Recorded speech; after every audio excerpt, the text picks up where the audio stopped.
दर्शकों नमस्कार, स्वागत है आप सभी का आज के इस कार्यक्रम में। दर्शकों, हास परिहास और उल्लास का रंग रंगीला पर्व होली समुपस्थित है। प्रेम और भाईचारे के साथ ही यह पर्व सामाजिक समरसता का भी पर्व है। बनारस, जहाँ पर अपनी एक विशिष्ट जीवन शैली है और यह अपनी विशिष्ट जीवन शैली के लिए ही जाना और पहचाना जाता है, यहाँ होली को मनाने की भी बड़ी विशेष परंपरा रही है। तो काशी में जीवंतता के प्रतीक होली पर आज हम इस कार्यक्रम में चर्चा करेंगे और चर्चा करने के लिए इस वक्त हमारे साथ उपस्थित हैं वरिष्ठ पत्रकार और लेखक डॉक्टर के शर्मा। तो बहुत बहुत स्वागत है डॉक्टर साहब आपका हमारे इस कार्यक्रम में। और जैसा कि आप भी जान रहे हैं, होली का पर्व हमारे सामने है। जी। तो होली शब्द का जो एक शब्द है, इसका अर्थ क्या होता है? देखिए, होली शब्द के पीछे दो चीज़ों को लोग लेते हैं। जी। पहला तो मेरा ये कहना है कि होली शब्द का अर्थ होता है पवित्रता। हमारे क्रिश्चियन धर्म में कहा जाता है होली वाटर्स, माने पवित्र जल। जी। तो ये होली शब्द का तात्पर्य पवित्रता से पहला है। दूसरा हम लोग जोड़ते हैं होलिका से, कि प्रहलाद की जो बुआ थी उनकी चूँकि उस दिन मृत्यु हुई थी, इसलिए होलिका से होली को कहा जा रहा है। जी। लेकिन हमारे यहाँ जो भारतीय धर्म संस्कृति में जी प्राचीन काल में बसंत उत्सव मनाया जाता था। जी। तो बसंत उत्सव का ही जो एक परिमार्जित स्वरूप जो था, ये फागुन की पूर्णमासी को होली मनाने की परंपरा हमारे यहाँ शुरू हुई।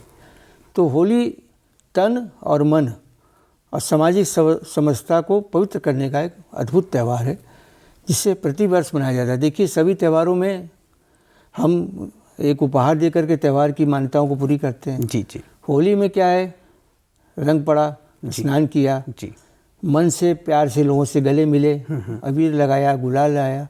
तो ये ऐसा त्यौहार हमारे भारतीय धर्म संस्कृति में दूसरा कोई नहीं है। जी। इसलिए पवित्रता के साथ अंतरंग मन को छू जाने वाला भी ये अद्भुत त्यौहार है।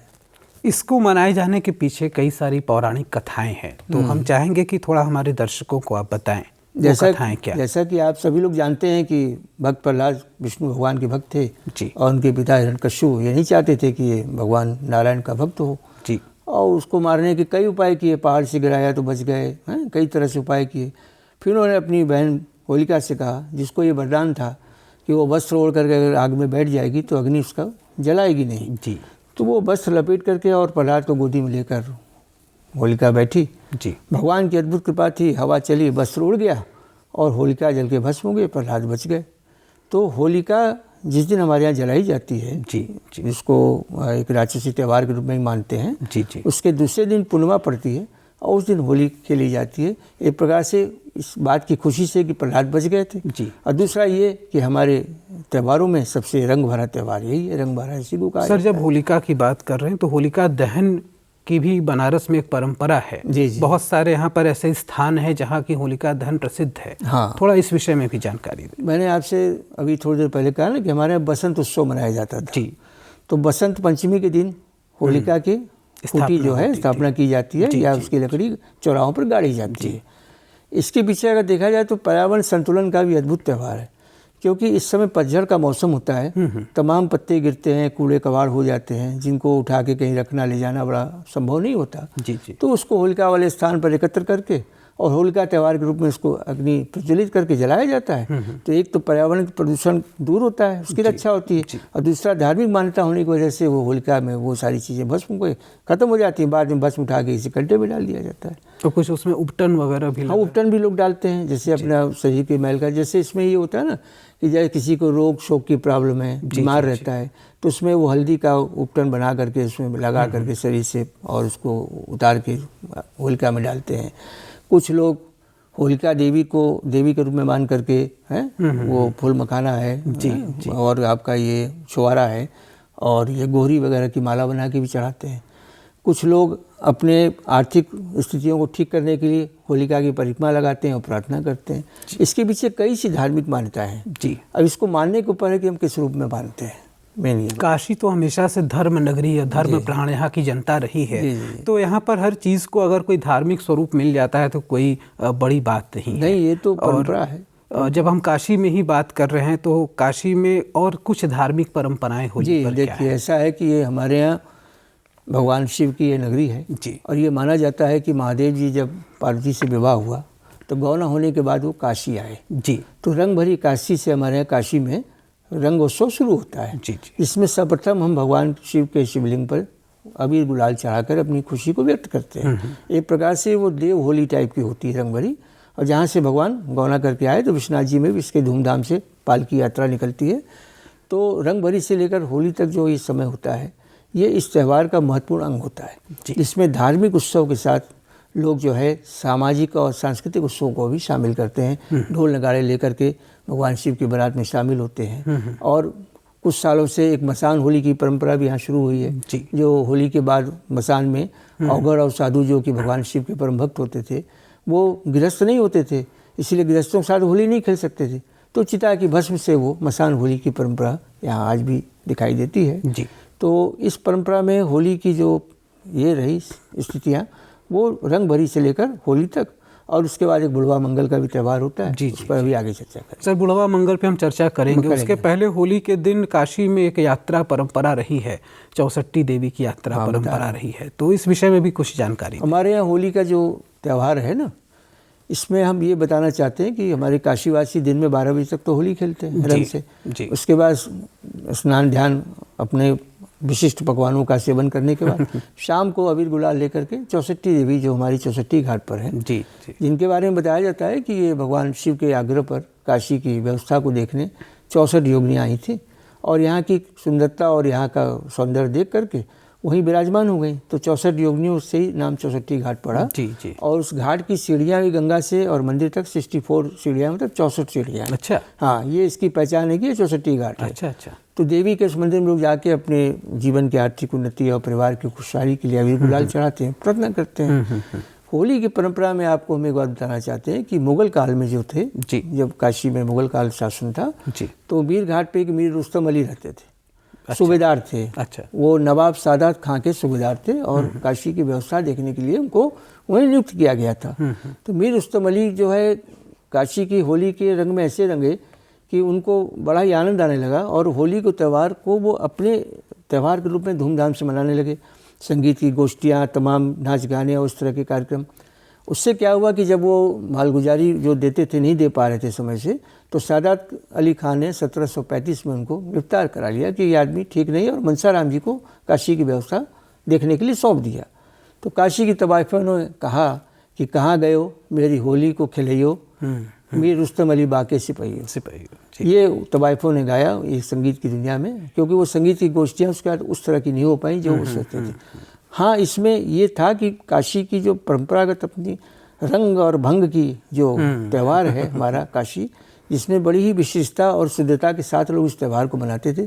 थोड़ा सा कुछ सामाजिक परिवेश वातावरण थोड़े बदल गए, लेकिन धार्मिक परंपराओं में होली का मतलब पवित्रता है और जिसे सभी को स्वीकार करना चाहिए। सर, आपने दो बातें हमें बड़ी अच्छी बताई, शब्द बल्कि प्रयोग किए, एक रंग और एक पकवान। तो हम यहाँ पर अपने दर्शकों के लिए जानना चाहते हैं कि बनारस अपनी रईसी के लिए प्रसिद्ध रहा है और यहाँ पर होली का रंग बनाने की भी एक परंपरा रही है, और वो टेसू के फूल वगैरह कैसे, तो थोड़ा सा उस विषय में और होली के पकवानों पर भी थोड़ी सी चर्चा। देखिए, होली के पकवानों में परंपरागत में जैसे गुजिया आप जानते हैं यहाँ बनती है, और गुजिया के साथ लोग मालपुआ भी, कुछ लोग दही बड़ा वगैरह अच्छे पकवान बनाते हैं। तो हाँ, और ठंडाई तो भांग अलग विषय हुआ जी, वो पेय पदार्थ हुआ जी। आप पकवान की बात पूछ रहे हैं तो पकवान में तो आपका यही जो है दही बड़ा है, मालपुआ है और आपकी गुजिया है, ये सब बनारस की चीज़, बनारस की अपनी मूल चीज़ें हैं। ये मूल व्यंजन है कहा जाएगा जी जी जी। इससे कोई बाहर से मतलब नहीं है। और उसके बाद ठंडाई और भांग की परंपरा हमारे यहाँ शिवरात्रि से शुरू होती है और होली तक वो चलती है। कहा गंग भंग दो बहन है, सदा रहत शिव संग, जिंदा तारण भंग है, मुर्दा तारण गंग। तो काशी में गंग परंपरा के साथ भंग की भी परंपरा जो चलती रही, तो होली पर भी इसको लोग शौक से मनाते हैं जी। अपने परिचितों को बुला के पिलाते हैं। पकवानों का भी भगवान को भोग लगता है, ठंडाई का भी भोग लगता है, क्योंकि ये मौसम ठंडा और गर्म होता है जी। अब ये मौसम जो बदल रहा है, इसके बाद चैत का महीना शुरू हो जाएगा, तो चैत के महीने का ये जो फागुन का आखिरी, यहाँ पर सर एक चीज़ ये भी है कि भांग का प्रयोग यहाँ औषधि के रूप में किया जाता है, नशे के रूप में करना ये गलत है। वो उसको लोग करते हैं, गलत लेकिन वो गलत है। औषधि के रूप में ये जो मौसम में परिवर्तन होता है इस वक्त ये हमारे स्वास्थ्य को बचाए रहने में अच्छा है। भांग का सबसे बड़ा गुण होता है कि इसको जो ठंडई का सेवन लोग करते हैं सीमित मात्रा में, उससे कब्जियत की प्रॉब्लम नहीं होती और मन मिजाज सही रहता है। सर आज के बदलते परिवेश में होली पर्व का संदेश क्या है? देखिए, होली की परंपरा के अंतर्गत अभी हम बुढ़वा मंगल की भी चर्चा करना चाहते हैं जी, क्योंकि जो काशी के रईस लोग होते थे या काशी नरेश या ये लोग सारे लोग जो है, इन लोगों ने काशी में बुढ़वा मंगल क्या था, ये वृद्ध अंगारक उत्सव था। मतलब जो वृद्ध जो है होली नहीं मना पा रहे हैं या उसका नहीं लाभ उठा पा रहे, तो उनके लिए गंगा के किनारे बजड़ों पर चेत सिंह घाट पर जो है बुढ़वा मंगल का आयोजन काशी नरेश कराते थे। और उसमें भारतेंदु जी ने जो है इसमें मेन भूमिका निभाई थी और भारतेंदु जी के साथ उनके काशी के सभी संभ्रांत लोग मिल करके इस उत्सव को धूमधाम से 3 दिन मनाते थे। इसमें पहले दिन होता था मंगला, दूसरे दिन डंगला, तीसरे दिन होता है झिलंगा। मैं 3 दिन उत्सव होता, हाँ 3 दिन उत्सव होता, मंगला, डंगला और झिलंगा। अच्छा अच्छा। और चौथे दिन होता था लहासी काट दे। अच्छा, हाँ वो मैं बता रहा हूँ। तो पहले मंगला वाले दिन जो है गाना बजाना होता था, डंगला वाले दिन जो है संगीत की कॉम्पिटिशन्स होती थी, कुश्ती नहीं, संगीत की, मतलब संगीत, हाँ, जिसमें कौन जीता उसको काशी नरेश सम्मान देते थे। काशी नरेश रामनगर से आते थे, घुड़दौड़ और मोरपंखी वाली नाव से आते थे चेत सिंह घाट पर और सम्मानित करते थे। और तीसरे दिन जो होता है झिलंगा में, फिर जब होता था वो कार्यक्रम समापन होना है तो पुरस्कार बांटने के बाद लोग बदमाशी में क्या करते थे, चूँकि ये बजड़ों पर कार्यक्रम होता था और सारे लोग नाव से साथ में अपनी बजड़े के साथ नाव को बांध के कार्यक्रम कर लेते थे। तो सब हल्ला मचाते थे, लहासी काट दे मतलब रस्सा काट दो। तो किसी की नाव कहीं गंगा में बह गई, कहीं चली गई, तो उसके साथ होता है कि कार्यक्रम का समापन हो गया, उत्सव समाप्त हो गया। इसमें लोग थोड़ा सा ये हुड़दंगई करते थे, इसको काशी में कहा गया लहासी काट दे। तो बुढ़वा मंगल के लिए कहा गया कि डूब न जाए कहीं काशी में गंगावासी है, नौजवानों का शनिचर है बुढ़वा मंगल। अच्छा, हाँ, ये होली के बाद जो मंगल पड़ता है हमारे संवत का आखिरी मंगल होता है, उस दिन मनाया जाता है। इसके पीछे हास्य विनोद के साथ संगीत की कंपटीशन होती थी और राष्ट्रीय स्तर की नर्तकियाँ आती थी, राष्ट्रीय स्तर की, अनबरी बाई, हुस्ना बाई, मैना बाई, बड़ी मैना, छोटी मैना, तोता परी, सब कंपटीशन होता था। और इसमें 1930 में आखिरी बार जो अनबरी बाई ने गाया था, फूल गेंदवा से मारो न राजा लागे हिया में चोट, और उस पर काफ़ी वाहवाही हुई, काफ़ी उसकी मतलब उसको सम्मान मिला। तो इसके पीछे कोई उद्देश्य किसी को अपमानित करना नहीं होता था, इसके पीछे एक समरसता के साथ प्यार का भाव होता था।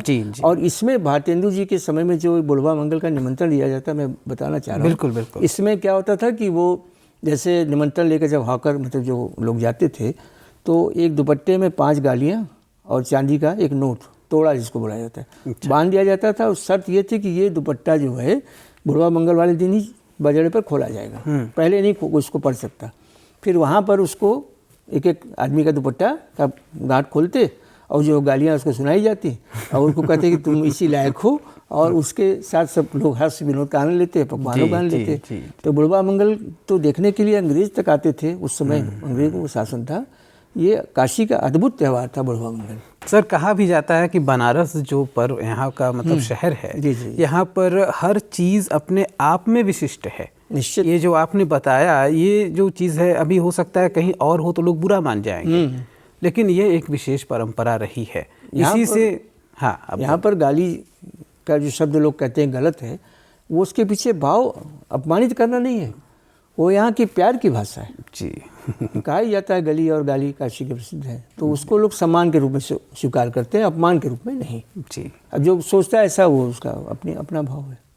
तो बुढ़वा मंगल के साथ ही साथ जैसा कि अभी हम लोग थोड़ा सा चर्चा कर लें, काशी विश्वनाथ जी से रंग खेल करके लोग यहाँ पर एक तरह से अनुमति लेते हैं रंग भरी एकादशी से, और फिर वह पर्व चला जाता है।